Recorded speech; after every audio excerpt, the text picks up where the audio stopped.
Um bom dia, família, tudo certo com vocês? Nossa, eu vi um pagodinho assim, dá uma vontade de limpar a casa, velho. Papo 10. Eu ficar ouvindo assim, eu falei, nossa, quase de limpar minha casa, mano, muito gostoso. Bom, enfim, começar a segundinha não dá pra começar também pesado, porque ainda são 10 horas da manhã, então a gente começa devagar, começa aí na paz, ouvindo um pagodinho.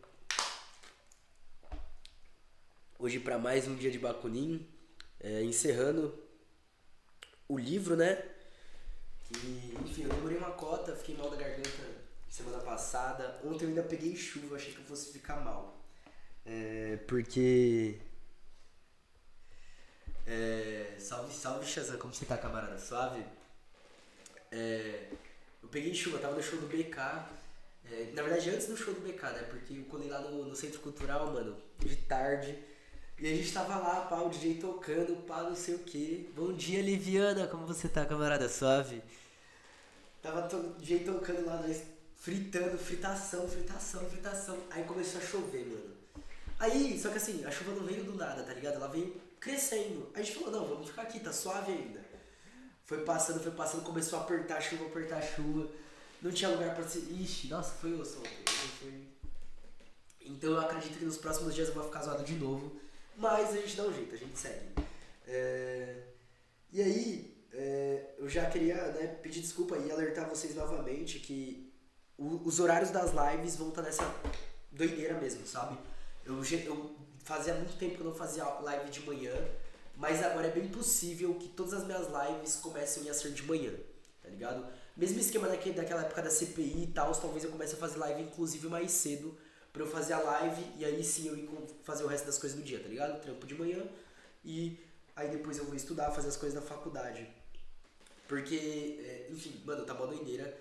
Agora com a volta do presencial, tem dia que eu vou ter que sair daqui de casa 11 horas, meio-dia pra conseguir chegar a tempo da aula, e tem dia que eu vou sair só no final da tarde. Tem dia que eu não tenho aula, enfim, tá essa confusão toda, velho. E inclusive, assim, a gente tava falando sobre as questões aí da USP, né, esses dias pra trás. A galera, tipo assim, dentro do prédio tem duas saídas que dão para lugares abertos, tá? Mas são saídas do prédio. E, teoricamente, as aulas presenciais voltam hoje. O que os caras fazem para impedir a circulação? Eles fecham quase todas as saídas. Ou seja, diminuiu o número de saídas. Todo mundo que entrar e sair vai entrar e sair pelo mesmo lugar. Antes não, antes você tinha as pessoas saindo por vários lugares. Tipo assim, mano, a USP, ela literalmente não se preparou pra nada, não, assim, eles só estão indo, tá ligado? Eles falaram, ah, vamos levar aí, vamos, e é isso. É um despreparo enorme. E pra uma universidade que se diz a maior da América Latina e tal, é complicado isso, tá ligado? Uma das aulas, acho que é antropologia, eu vou ter do Centro de Cultura Japonesa. Acho que é Centro de Cultura Japonesa, tipo, fica no começo, enfim, mano. É uma zona, eu nem sei onde fica, pra falar a verdade, tem essa aula quinta. Mas, eu acho que amanhã eu vou fazer uma live falando sobre a faculdade. Falando sobre o que tá acontecendo nos últimos tempos, sobre as minhas matérias. Eu não sei se vocês viram, eu lancei um TikTok reclamando da matéria de ciências políticas. E, enfim, o bagulho até viralizou, tá ligado? Mas isso daí é coisa pra outro dia. Outro dia eu trago aqui. Família, hoje a gente vai terminar a Bakunin, tá ligado? Só pra não ficar muito longe as datas de discussão sobre instrução integral, pra já conseguir postar no YouTube, tá? Recados. Não sei ainda como vai ser minha programação nos próximos dias. Não sei se eu vou conseguir colar no acampamento Terra Livre. Lembrando que vai ter o acampamento Terra Livre entre o dia 4 e 14 de abril. Vão ser 10 dias só lá em Brasília. Porém, minhas aulas não vão parar. E agora, como são 2 semanas, talvez eu não consiga. Mas eu vou estar repassando o que estiver rolando lá sempre. Eu tenho um camarada que já mandou mensagem pra mim que falou que vai estar pra lá. Então, qualquer coisa assim, no máximo, a gente vai ficar fazendo esse contato aí pra eu trazer sempre as coisas atualizadas, trazer o que tá rolando sempre. Mas vou avisando conforme for rolando. Semana que vem vai sair um episódio que eu gravei com a Thaís Leite lá no YouTube, tá? Vai sair no podcast. Então o episódio de semana que vem vai ser isso. Enfim, eu não vou falar aqui, eu acho que a gente pode falar isso daí amanhã também, sobre a questão do Smith.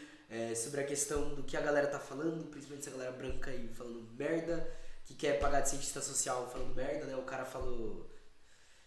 enfim, são os civilizados, né? Os civilizados aí, o que eles estão falando.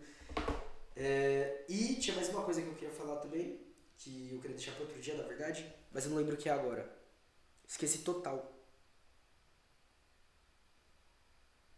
Eu vou voltar a falar sobre eleições, é claro, né? Não tem como não falar sobre isso aí, tendo em vista as discussões que estão tendo ultimamente, principalmente depois desse Lula-Palusa. Mas eu acho que vou deixar tudo isso para amanhã, tá? Porque aí são alguns assuntos, nem todos são tão longos, a gente consegue aí dar uma resumida. Talvez eu lance um vídeo pro Insta nos próximos dias falando sobre essa questão. E provavelmente vou fazer um fio no Twitter hoje já para resumir um pouco das discussões que eu quero colocar em pauta a partir de Lula, eleição, classe média alta, paz e amor, enfim. Já disse Febem, esses brancos tilelê, né? E é isso, eu tô com muito Febem na cabeça, enfim. É o que tem pra hoje. Mas é isso. Lembrar vocês aí, seguir as redes sociais, @morcego _Marcos _, em todas as redes sociais, em tudo quanto é lugar. Você colocou isso daí, se jogar isso daí no Google, você vai achar, tá ligado? É uma coisa preocupante? Mas ok. A gente tem que, alguém tem que, né, tá nessa parte da comunicação, mas é isso. Se quiser, tá aí pra seguir. Além disso, o nosso podcast se chama Caverna do Morcego, tá em quase todas as plataformas, tá ligado? Então, se quiser ouvir, o último episódio foi sobre a ascensão das direitas. Então a gente trocou uma ideia aí sobre os movimentos que aconteceram nos últimos anos, sobre investimento na comunicação deles e sobre as frações burguesas que estão mais representadas.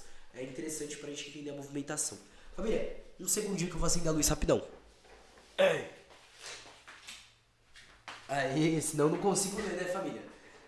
Sem luz acesa não dá. Não quero prejudicar minha visão, que ela já não tá, né, naquelas... Então é bom fazer isso. E, além disso, se você quiser apoiar financeiramente o projeto, a gente tem aí o apoia.se/cavernamorcego e o nosso Pix, mpbl9753@gmail.com, QR Code aqui do lado, e é isso, vai fortalecer aí, como vocês podem ver, né, ultimamente comprando muito livro pra trazer alguns conteúdos aí que estão pra sair aí, enfim, logo menos, ainda tô na leitura e a faculdade tá uma doideira. Mas é isso. Dito isso, acho que a gente pode ir pra leitura. Todo mundo tá com o livro aí, família? Eu vou mandar o livro aqui no chat. Cadê? Drive. A gente tá na última parte, são poucas páginas agora. A gente tá na parte 4. 1, 2, 3. Não são nem 5 páginas. É bem curtinha essa parte. No outro, Drive, cadê? Qual é o nome mesmo? Mikhail Bakunin. Aqui. Lembrando, família, se vocês quiserem falando aí no chat, pode falar, viu? Conversa comigo, bebê. Fala comigo. É isso. Aí, o Drive tá aí no chat, família. Quem quiser abrir, é a parte 4, então é quase no final do livro mesmo. Enfim, a gente passou por várias discussões dentro disso, dentro do que a gente chama de instrução integral, né? É interessante que o Bakunin, ele começa... Lembrando que isso daqui são periódicos, tá ligado? Nem periódicos, são jornais, e ele tá escrevendo a parte de um artigo, e todos são escritos em semanas diferentes, né? Então por isso que é dividido em 4 partes. Na primeira parte, ele meio que já coloca a diferença da instrução dos trabalhadores da instrução da burguesia, né? Onde ele pontua que os trabalhadores, eles vão receber outra educação. Que tem certos espaços que não são feitos para os trabalhadores, mas só para a burguesia, para que eles continuem mantendo o domínio de tudo. Ele também vai romper com essa questão de que, só a instrução dentro de um espaço de aprendizado, né, que seria, no caso, a escola e tal, é a educação, mas não. Toda a sociedade tá tendo esse trabalho, né? O Gramsci, ele fala muito bem disso, né, onde ele fala que a cultura do povo também é ciência, porque a gente tem muita coisa sendo trabalhada. E ele também vai falar, ele mesmo que fala isso aí também, ele também vai complementar a relação existente entre a vida social, a educação e o próprio trabalho, rompendo com a categoria de trabalho dentro do capitalismo. Mas daí é Gramsci, outro dia a gente discute ele. E a gente também trabalhou com a diferença entre os tipos de instrução no sentido de ensino técnico, ensino profissionalizante e tal, ainda de uma forma bem rasa, porque eu não sei se o Bakunin mesmo se aprofunda nisso, a gente não pode colocar palavras da boca dele, né? mas é trocando essa ideia aí sobre realmente essa diferenciação, sobre os níveis, sobre essa questão de escolha profissional, enfim, ele vai trabalhando de uma forma bem da hora, vários desses conceitos, termos e tals, até a gente chegar na parte 4, né? Onde eu não sei o que vai vir, né? Lembrando que eu não gosto, quando eu vou fazer uma leitura aqui, a não ser que seja um livro que eu já tenha lido, de ter uma leitura prévia, porque aqui não é uma aula, tá ligado? Eu nem sou formado nem nada, é mais uma troca de ideia nesse sentido da gente estar lendo e discutindo junto. Por isso que é interessante que vocês falem, que vocês conversem comigo, troquem essa ideia, porque eu não sou nenhum profissional em Bakunin, e não sei o que ele tá vindo trazer e tal, não sou nenhum cientista social formado e tal, então, nesse sentido, fechou? Posso começar aqui, família? Parte 4, Legalité, número 31, 21 de agosto de 1869. Cara, faz tempo pra caracas. E é interessante isso, que muita coisa dá pra utilizar, sim. E como marxista, falando como marxista, tem muita coisa dele que dá pra ser utilizada agora. Fechou? Então bora lá, Magris. Seja bem-vindo, camarada. Vamos lá. Para moralizar os homens, como dissemos, é necessário moralizar o meio social.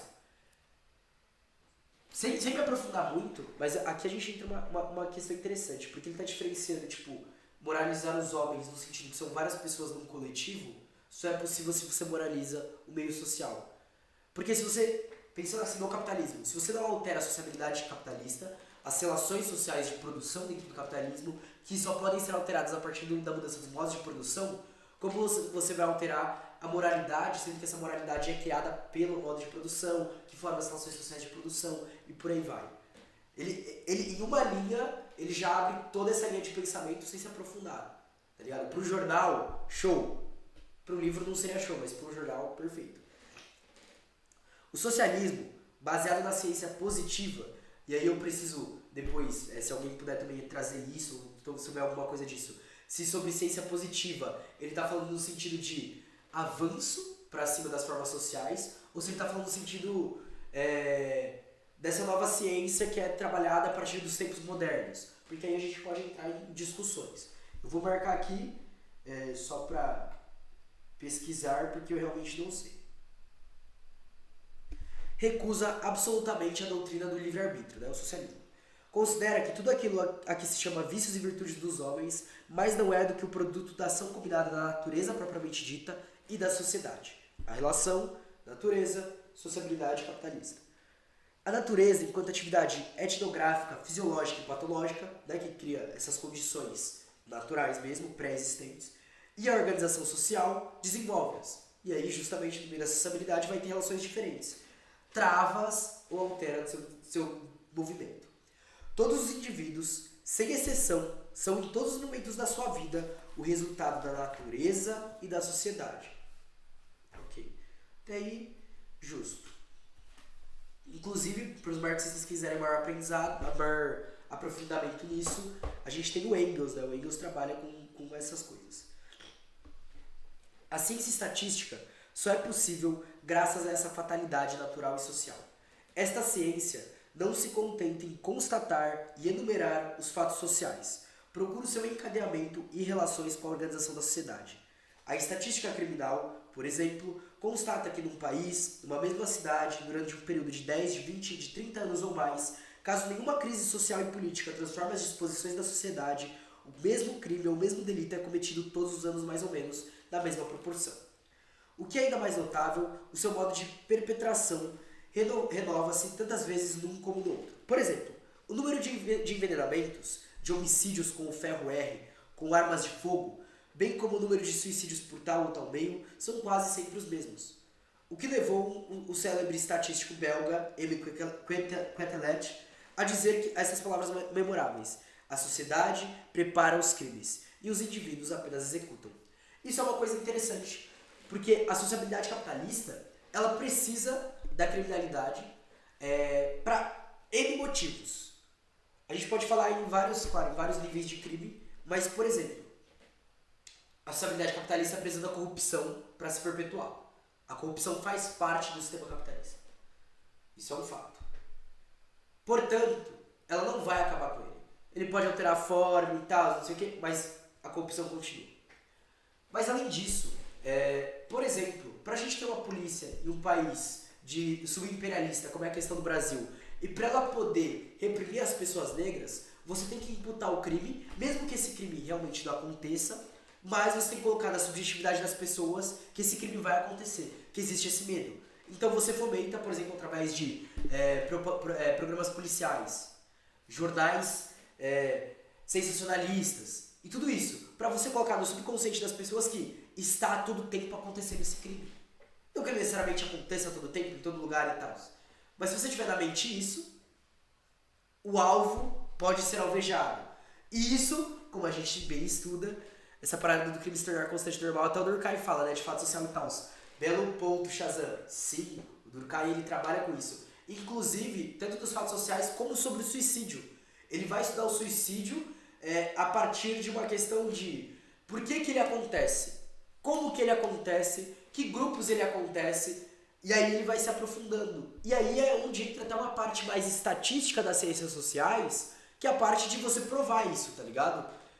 Então, por exemplo, que o Durkheim ele cita o estudo, embora ele não... O Bakunin ele cita o estudo justamente porque realmente existem estudos sobre essa questão. E dentro do anarquismo, essa questão do crime é uma questão que tem vários... Quer ver?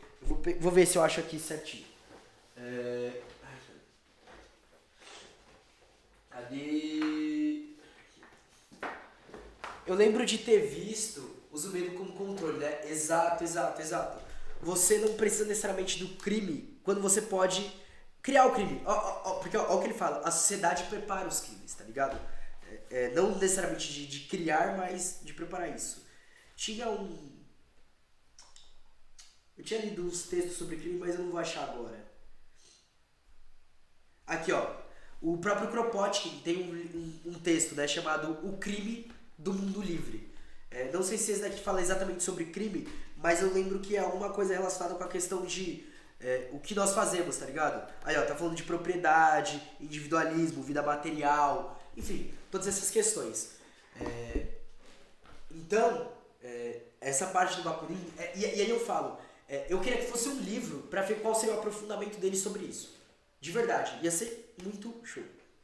Continuando, aí ó, inclusive Shazam, se liga, esta verificação periódica dos mesmos fatos sociais não poderia ter lugar se as disposições intelectuais e morais dos homens, bem como os atos da sua vontade, tivessem por origem um livre-arbítrio. Ou a expressão livre-arbítrio não tem sentido, ou então significa que o indivíduo se deteria espontaneamente, por si só, fora de qualquer influência exterior, natural ou social. Mas se assim fosse, se todos os homens pudessem, por si próprios, existiria no mundo uma enorme anarquia. Qualquer tipo de solidariedade seria possível, e todas essas milhões de vontades, absolutamente independentes uma das outras, limitando-se mutuamente, tenderam a autodestruírem-se, e acabariam, mesmo por fazer, se não houvesse acima delas a despótica vontade da divina providência, que condicionaria-os sem movimento, e que aniquilando-as, todas ao mesmo tempo, imporia a esse humano confusão à ordem divina. Agora ele está dando uma treta sobre o livre-arbítrio. Aqui eu já acho meio desconexo do tema do texto, mas ok, vamos acompanhar para ver qual vai ser o desenvolvimento dele. Eis que os partidários do princípio do livre-arbítrio são levados fatalmente pela lógica a reconhecerem a existência e a ação da divina providência. É a base de todas as doutrinas teológicas e metafísicas, né? Aquilo que está além da materialidade. Um magnífico sistema que há já muito se juntou à consciência humana. E que, do ponto de vista da reflexão abstrata ou da imaginação religiosa e poética, vista de longe, parece que de fato plena de harmonia e de grandeza. Só é pena que a realidade histórica que correspondeu a esse sistema sempre tenha sido horrorosa e que o próprio sistema não possa suportar a crítica científica. Ele está fazendo uma crítica, então, a esse pensamento teológico do livre-arbítrio que resolveria tudo. No sentido de que, não, se os seres humanos tivessem real livre-arbítrio, tudo estaria resolvido. E ele fala, não, a própria materialidade mostra que não vai ser dessa forma que vai se resolver. Que é uma questão interessante. Com efeito, é sabido que, enquanto o direito divino reinou sobre a Terra, a imensa maioria dos homens foi brutal e impiedosamente explorada, atormentada, oprimida e dizimada. É também sabido que ainda hoje é sempre em nome da divindade teológica ou metafísica que se faz esforço por manter as massas populares na escravidão. E não pode ser de outro modo, porque uma vez que há uma divina vontade que governa o mundo, tanto a natureza como a sociedade humana, a liberdade humana é absolutamente anulada. A vontade do homem é necessariamente impotente perante a divina vontade. A nossa vontade não se torna nada, porque equivale à vontade de alguém maior. O que é que daqui resulta? É que ao pretender defender a liberdade abstrata ou fictícia dos homens, o livre-arbítrio fica-se obrigado a negar a sua liberdade real, em presença da onipotência e da onipresença divinas. O homem é um escravo. Uma vez que a liberdade do homem em geral foi destruída pela providência divina, só resta o privilégio, isto é, os direitos especiais concedidos pela divina graça a um determinado indivíduo, hierarquia, dinastia e classe. Eu consegui o que eu consegui porque Deus me deu. Eu sou milionário porque Deus está me abençoando. É isso. Não tem sentido porque meu pai me deu a empresa quando eu tinha 10 anos. Foi Deus isso daqui. Ah não, ó. A gente continua aqui, ó. Deus me deu o dom da palavra, por isso eu vou abrir 299 milhões de igrejas e ficar pedindo dízimo. Exato. É um belo ponto o que está sendo colocado aqui. E isso a gente pode, desde a exploração e opressão, a gente pode, por exemplo, até o próprio, embora eu não goste muito, né, o próprio Weber vai trabalhar com essa questão da acumulação, da questão da religião e da acumulação. A Igreja Batista vai fazer parte, em certo momento da história norte-americana, da Ku Klux Klan. A Igreja Católica vai explorar terras, vai explorar recursos, vai, enfim, fazer diversas coisas. Enfim, a gente tem inúmeros exemplos. E tudo em nome de quê? Dessa divindade. Mas, por outro lado, na verdade não mas, perdão, só por outro lado, a providência divina torna impossível toda e qualquer ciência. O que quer dizer que é simplesmente a negação da razão humana. Ou então, se a reconhecemos, é necessário renunciar ao bom senso. Enfim, eu tenho pequenos contrapontos, mas assim, mais num campo da subjetividade do indivíduo, inclusive como alguém que vive em sociedade, numa sociedade socialista e tal, que às vezes quando você só trabalha assim, e aí novamente precisaria de um aprofundamento do próprio Bakunin para eu esclarecer melhor essa visão, mas trabalhar com essa crítica à providência divina de forma assim pode ser perigoso também, né? Por exemplo, a Rosa Luxemburgo, quando ela trabalha com a igreja e o começo da igreja, ela vai falar de um socialismo primitivo. Não primitivo no sentido que os brancos gostam de usar, no sentido de serem seres atrasados, mas no sentido de fazerem parte de uma parte anterior da história humana. Ponto. Desde o momento em que o mundo é governado pela vontade divina, torna-se desnecessário procurar o encadeamento natural dos fatos, é tudo ordenado por Deus. O Bakunin exagera um pouco quando se trata de igreja e Estado. É isso, ele sobre educação tava maravilhoso, mano, eu quero que ele volte pra isso. Eu acho que ele vai voltar daqui a pouco. Espero. Considerando-os em uma série de manifestações dessa vontade suprema, cujas determinações, como diz a Sagrada Escritura, são e devem continuar a ser impenetráveis para a razão humana, sob pena de perderem o seu caráter divino, a divina providência não é apenas a negação de toda a lógica humana, mas da própria lógica em geral, porque toda lógica implica numa necessidade natural. E essa necessidade seria contrária à divina liberdade. Do ponto de vista humano, o triunfo da negação do bom senso. Aqueles que pretendem crer devem renunciar tanto à liberdade como à ciência, e ao se deixar explorar, espezinhar pelos privilégios dos bons deis, no plural de Deus, eu acho.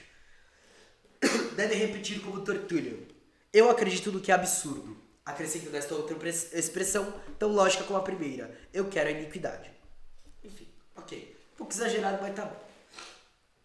Quanto a nós, que renunciamos voluntariamente às felicidades de outro mundo e que reivindicamos o triunfo total da humanidade sobre esta terra, reconhecemos que, humildemente, que não entendemos absolutamente nada da lógica divina e que nos contentaremos com a lógica humana, baseada na experiência e no conhecimento do encadeamento dos fatos, tanto naturais quanto sociais.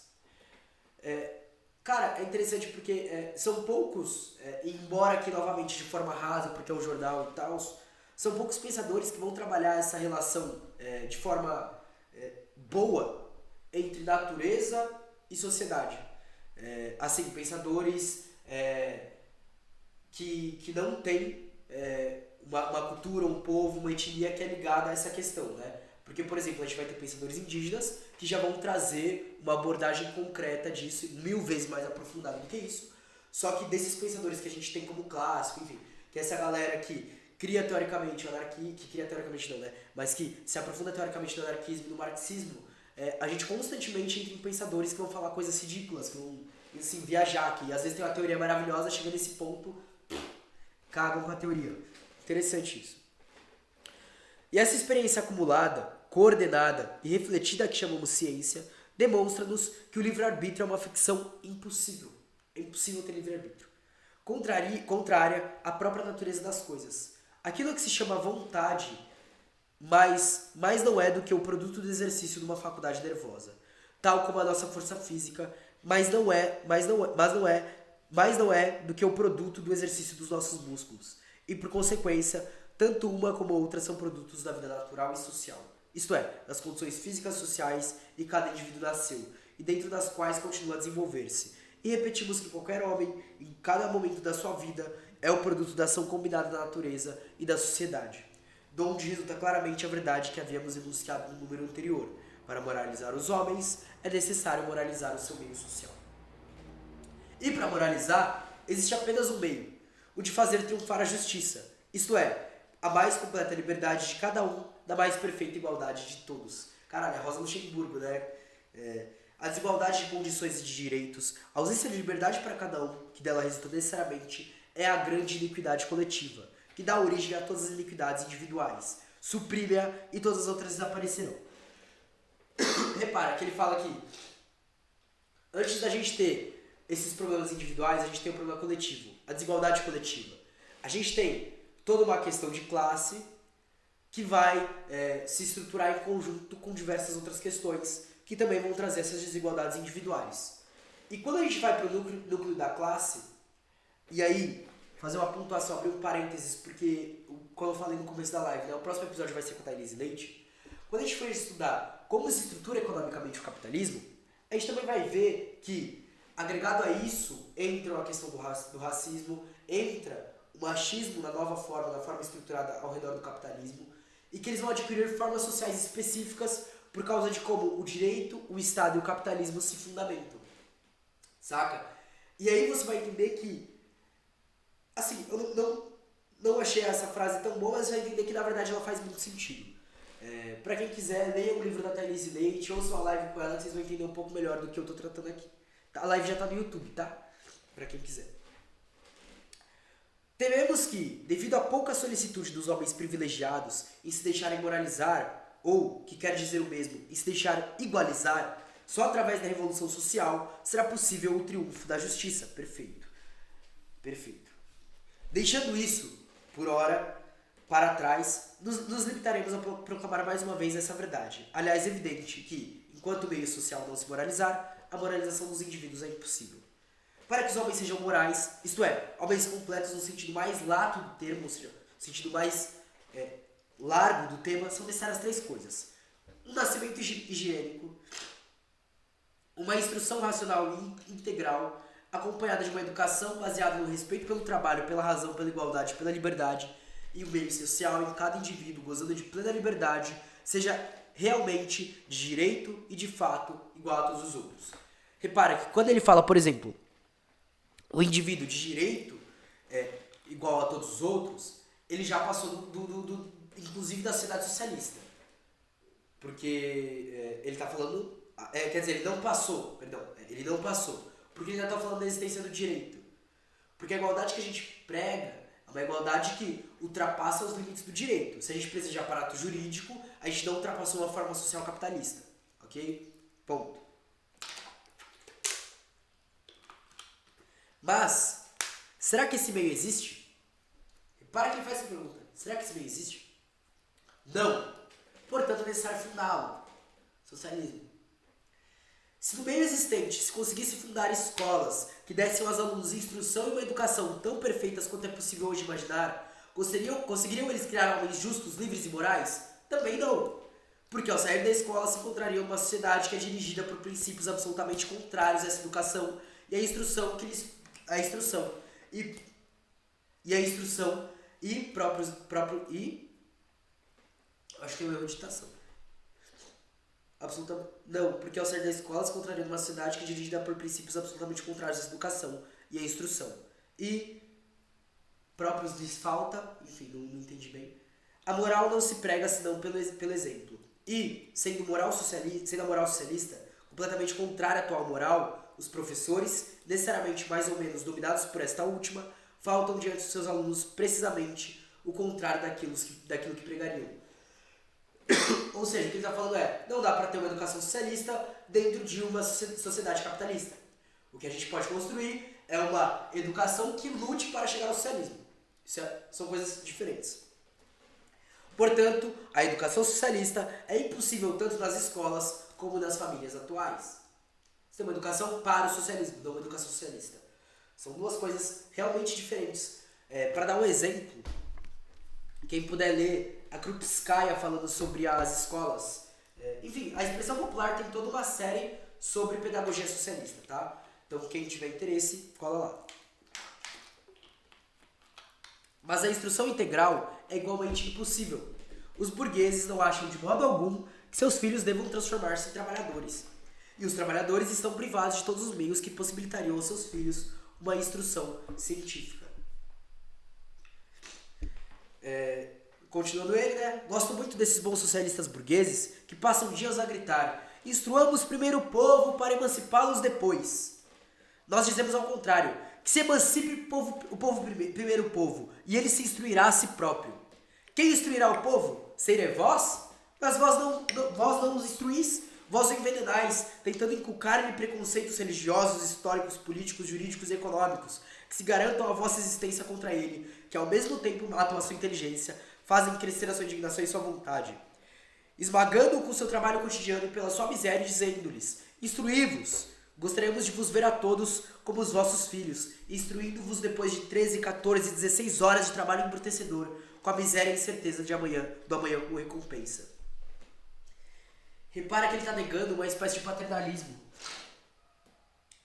Ele está falando: vocês, socialistas burgueses, querem falar que vão instruir a gente. Quem são vocês para instruir a gente? Saca? Na luta a gente vai começar a se instruir e pós a luta a gente também vai trabalhar para se instruir. Exato. Muito atual. Muito atual. Eu gosto muito de quando o Galo fala de uma coisa, embora seja uma coisa fodida, mas eu gosto muito de quando ele fala assim: eu não sei quantas vezes que político me chamava pra ir pra carro de som e não sei o que, etc e tal, eu tava lá perto, me olhava de cima a baixo, não sei o que, e falava como se fosse um pai, não como se fosse um parceiro de luta. Como se fosse alguém responsável, como se fosse alguém que tivesse que tomar conta, porque as massas não sabem fazer nada.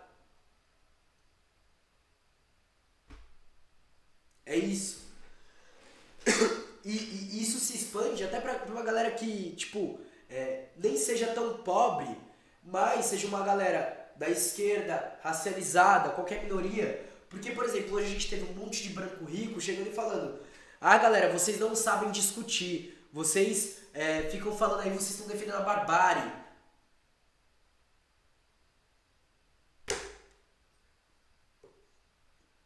E aí você olha e você fala: porra, é isso, né? É isso. Apesar de todo o nosso respeito para a grande questão da instrução integral, declaramos que tal é hoje a grande questão que se põe ao povo. A primeira questão é a da sua emancipação econômica, que leva necessariamente a sua emancipação política. Eu não vou entrar nessa discussão, e pouco depois a sua emancipação intelectual e moral, porque não dá para se fazer emancipação econômica sem emancipação política. Ok? Não dá. Simplesmente não dá. Adotamos por conseguinte, na totalidade, a resolução votada pelo Congresso de Bruxelas. Reconhecemos que é atualmente impossível organizar o ensino nacional. O Congresso convida as diferentes seções a estabelecerem cursos públicos, seguindo um programa de ensino científico, profissional e produtivo, isto é, um ensino integral para remediar, tanto quanto possível, a insuficiência da instrução que os operários recebem atualmente. Evidentemente que a redução de horas de trabalho é considerada uma condição prévia indispensável. Ou seja, eles entendem os limites de tudo que estava sendo posto para o momento, porém não vou negar que alguns avanços são importantes. De fato, não dá pra gente falar que vai lutar por uma educação, pela emancipação e o trabalhador continuar trabalhando mais de 12 horas por dia. Não dá pra gente falar de educação e emancipação se a gente tem metade da população em situação de fome, saca?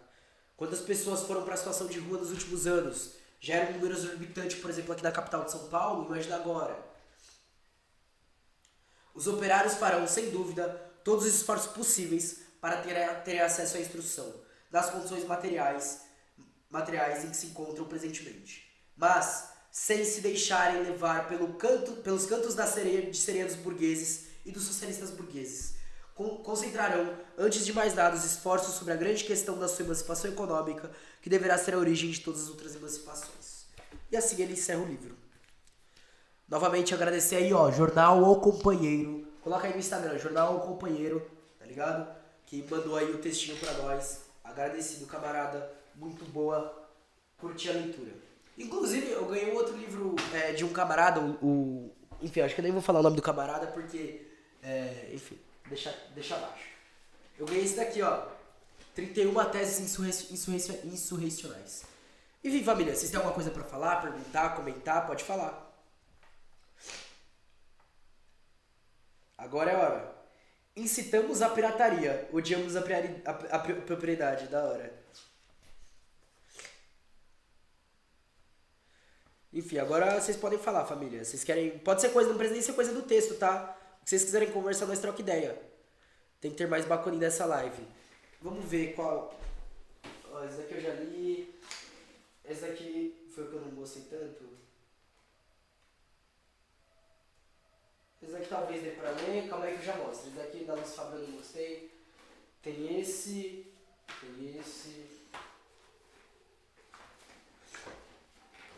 A gente tem aqui, ó, 31 teses insurrecionais ainda, que é de anarquistas. A gente tem Aos Jovens, que eu ainda não li. Esse daqui eu não li ou eu li? Calma aí. Eu ainda não li. Do Kropotkin. A gente tem As Prisões do Kropotkin. Eu quero ler As Prisões. Tô louco pra ler esse daqui. O que é Anarquismo, da Federica Montseny, já cheguei a ler. Enfim, a gente tem alguns outros textos, embora nem todos sejam anarquistas nesse livro, alguns são, né? E aí tem algumas coisas que dá pra gente trabalhar aqui também. Vamos ver, família, vamos ver. Porque agora eu tenho que ler algum marxista, né? E eu ainda não sei qual leitura que a gente vai fazer aqui ainda. Enfim. Mas a gente vai fazer. Enfim. Vai ter bastante coisa aí, família. Principalmente, na verdade, eu acho que agora, com a faculdade voltando, a gente vai ter muito mais live de críticas a liberais, tá ligado? Críticas a liberais. Acho que vai ser o que a gente mais vai ter. Ai. E é isso, família. Vocês querem falar alguma coisa? Pode conversar comigo. Fala comigo, bebê. Chega mais. Qual a relação do abolicionismo penal e marxismo, camarada? Eu vou recomendar dois camaradas que eu acho que podem falar muito melhor do que eu, né? Mas assim, a gente tem, por exemplo, Angela Davis, que é abolicionista, justamente porque a relação é muito próxima com o anarquismo, tanto que, eu não sei se você chegou a ver aqueles cursos que a Sarah Caos, que faz arte lá, fazia, mas a gente tinha leituras tanto marxistas quanto anarquistas. Eu achava muito interessante isso. Mas é uma relação muito próxima.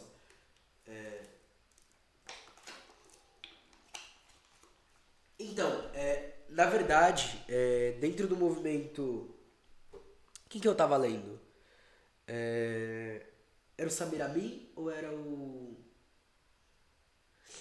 Enfim, é que na verdade, tipo assim, a gente tem essa relação, porém, a gente tem, como eu posso falar, não é um, a gente não tem, por exemplo, são poucos pensadores que pensam só as prisões, tá ligado? A grande maioria vai trabalhar de um modo abrangente, no sentido de estar falando sobre uma coisa e em algum momento vai falar sobre essa questão, saca? Por exemplo, a Rosa Luxemburgo é uma pessoa que ela fala sobre as prisões, Só que ela ainda fala de uma forma subjetiva, por exemplo. Ela vai falar, ela vai fazer a relação entre prisão, exploração de trabalhadores e exploração animal. Só que ela vai falar, tipo assim, e aí estão cuidando da nossa liberdade e tal, não sei o quê. E não se aprofunda com uma crítica às prisões. Mas ela faz essa crítica subjetiva, ok? Quem mais? O Gramsci, né? Principalmente porque ele estava encarcerado, ele vai falar sobre isso. Mas a gente tem muito no terceiro mundo, a gente entrando nisso. Porque, por exemplo, Lélia Gonzalez e Clóvis Moura, mais cedo ou mais tarde, vão falar sobre isso. Então, na verdade, eu não acho que foi apagado depois do leninismo. Porque a gente tem, por exemplo, o Pachucanes. Saca? O Pachucanes já queria o fim do direito. Eu acho que a gente teve um período que foi apagado, mas eu acho que... e aí é um defeito dos marxistas, saca? A gente tem muita gente falando, só que pouca divulgação desse tema, porque é um tema que fica em segundo plano. E esse é o problema do marxismo, que deixa vários temas importantes em segundo plano, e debate eles em segundo plano. A gente vai ter, por exemplo, e aqui recomendando camaradas de hoje que falam, o Samuel Silva Borges, Cifrocuta, o nome do canal dele, que inclusive vai lançar livro daqui 2 meses, saca? A gente tem aí essas coisas rolando. E aí ele vai trazer lá indicações, vai trazer conteúdo, vai trazer, enfim. E a gente tem o Jornal Antijurídico, né? O Jornal Antijurídico vai trabalhar sobre isso. O Alisson Mascaro vai trabalhar sobre isso, mas ainda tangenciando, saca? Mas, por exemplo, a Lélia Gonzalez, saca? Carolina Maria de Jesus. A gente tem vários nomes. Então, e a gente tem aqui, no Brasil em específico, vários grupos que trabalham com essa união entre anarquistas e marxistas, que são bem interessantes. Como a Frente pelos Encarceramento, saca? Eles fizeram um encontro estadual agora. Eu sei que tem muito mais anarquista do que marxista, confesso. Eu queria ter colado no sábado, só começava 9 horas da manhã do outro lado da cidade. Assim, sem chance. Eu cheguei em casa às 5 horas da manhã no sábado, tá ligado? Não dava pra ir. Sem chance. Agora, o próprio... vai sair como, se eu não me engano, candidato pra deputada pelo PT, a dona Tereza, que é uma das maiores lideranças da frente. Saca? Lá em Minas. Ela vai sair como candidata. Enfim, tá surgindo não, né? Tá entrando pro debate principal essa questão, que já deveria ser um debate principal. E aí, a gente pode entrar numa questão de que não só do leninismo, mas numa questão de que a gente teve, por exemplo, nos últimos anos, um encarceramento muito grande de pessoas pretas. Saca? Falando a nível Brasil de discussão. E a gente tem um problema que, historicamente, a esquerda radical grande é branca. Saca? E isso é uma questão a ser levantada. Isso é um ponto a ser levantado. Talvez por isso que o debate não esteja tão grande aqui. Entendeu? Tem que fazer um estudo dos núcleos que estão debatendo, como estão debatendo e tal, mas isso é um fato. Tem que ficar de olho. Porque uma coisa que a gente vê assim, eu e uma galera que a gente tentando entrar nos partidos, coletivos e tal, entrando em contato, conversando, dialogando, a gente observa quais grupos estão discutindo o quê, saca? E aí quando você começa a olhar pra isso, você fala, caralho. O Jones sempre fala disso, salve morcego, salve, salve tabacas. Aí ó, dá uma atenção no camarada Jones. Saca? É isso.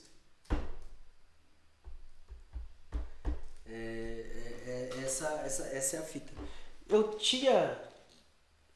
pra quem quiser, eu vou, na verdade, da série que eu vou fazer sobre a questão da direita e tal, não sei o que eu comecei agora com a sessão das direitas, o livro principal que eu vou pegar pra essa segunda parte, ele termina falando uma questão sobre as polícias, né? E aí eu vou trazer um livro que aí fica de recomendação aqui, ó.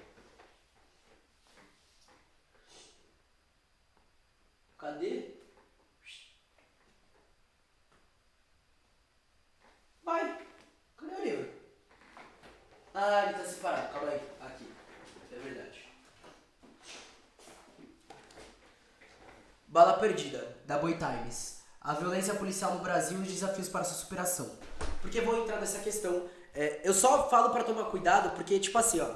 O livro ele tem pessoas como Marcelo Freixo, saca? Tem pessoas como Coronel Ibis Pereira, tem pessoas como Jean Willis, mas vai ter pessoas como a Maria Rita Kel, a Vera Malaguti, Thales Absaber, vai ter a Débora Maria da Silva da Iludara e as Mães de Maio, tá ligado? Enfim, vai ter pontos muito baixos, mas vai ter pontos muito bons sobre essa questão. Então recomendo dar uma atenção. Se eu não me engano, tem uma perspectiva marxista em alguns desses textos que aí vai dar pra entender um pouquinho melhor. O Dunker escreveu nesse texto. O Eduardo Tadeu lançou um livro com a mesma temática. Cara, eu fui na sexta, eu fui na feira da feira da periferia, né? Feira de livros da periferia. E lá colou uma galera de Embu, Campo Limpo, Taboão, que tava vendendo livro. E tem muito livro dessa temática. Eu peguei um, mas eu não sei se vai entrar nessa temática. Na verdade, esse daqui eu peguei da autonomia, tá? Esse daqui eu peguei da autonomia. Cadê?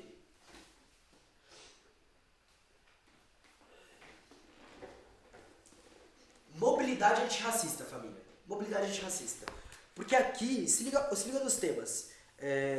A gente vai trabalhar com mobilidade dos corpos racializados entre liberdade e interdição, direito de se mover e direito a existir, cadê? Geopolítica da morte, repressão e resistência, vai falar sobre 2013, então a gente vai ter, por exemplo, o movimento Passe Livre, novas formas de controle policial, Agência Nacional pelos Encarceramentos também escreve, tá ligado? Então às vezes vale dar a pena nos livros assim, tá ligado? Se eu não me engano, tá R$40 esse livro, mas, só pra quem tá na live, entendeu? Nos próximos dias vai sair cupom de desconto do Morcego com Autonomia, tá? Segredo de Estado por enquanto. Segredo de Estado por enquanto.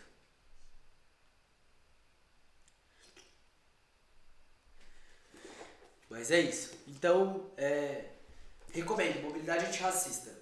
Daniel Santini, Paik Sanquarem e Rafaela Albergar que organizam. Recomendo. Então é isso, tá ligado? É isso. Mas aí também quando sair, parça, vai ser divulgação e pá. Porque assim, mano, a autonomia literária, ela tem alguns livros, e aí eu vou trazer uma seleção e tal. Porque, por exemplo, essa discussão que o Shazam traz, realmente, e até de livros lançados recentemente, eles só tangenciam a questão. Como, por exemplo, o Bala Perdida, ele não vai falar necessariamente sobre a questão do desencarceramento, saca? Só que a gente tem vários livros da autonomia, por exemplo, que só tangenciam não, que parecem que só tangenciam, mas eles trazem um aprofundamento. Por exemplo, América Latina da Encruzilhada. Quando eu li o título, eu falei, dane-se.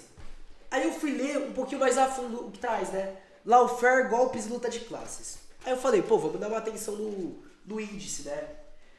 Brasil, fim da Nova República. Vai falar desde a Nova República. Argentina e lutas populares em uma perspectiva anticapitalista. Uruguai, a continuidade do projeto do capital com legitimação social. Paraguai, o golpe do Estado de classe de 2012. Os caminhos para a nova esquerda chilena. México e seu momento.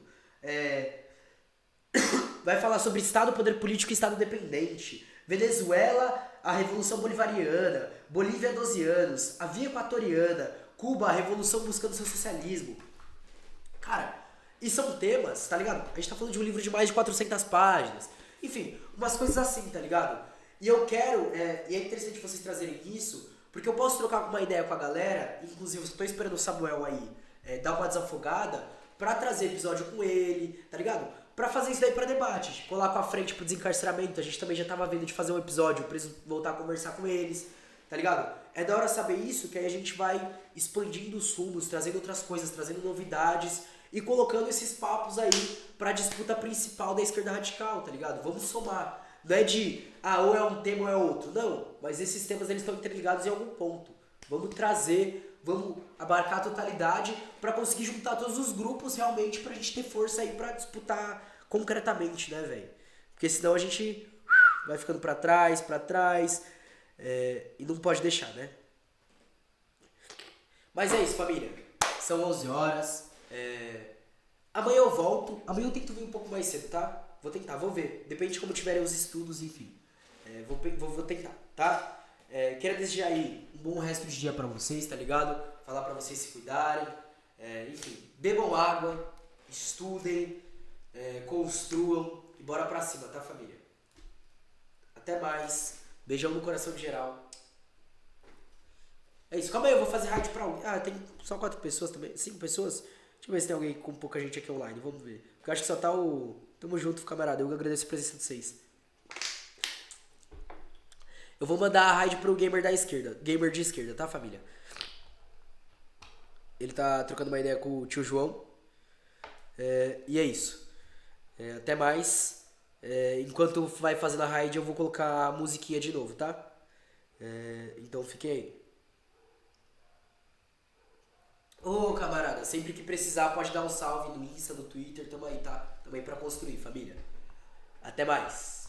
Vou colocar a musiquinha e já já vocês vão direto pra lá, tá?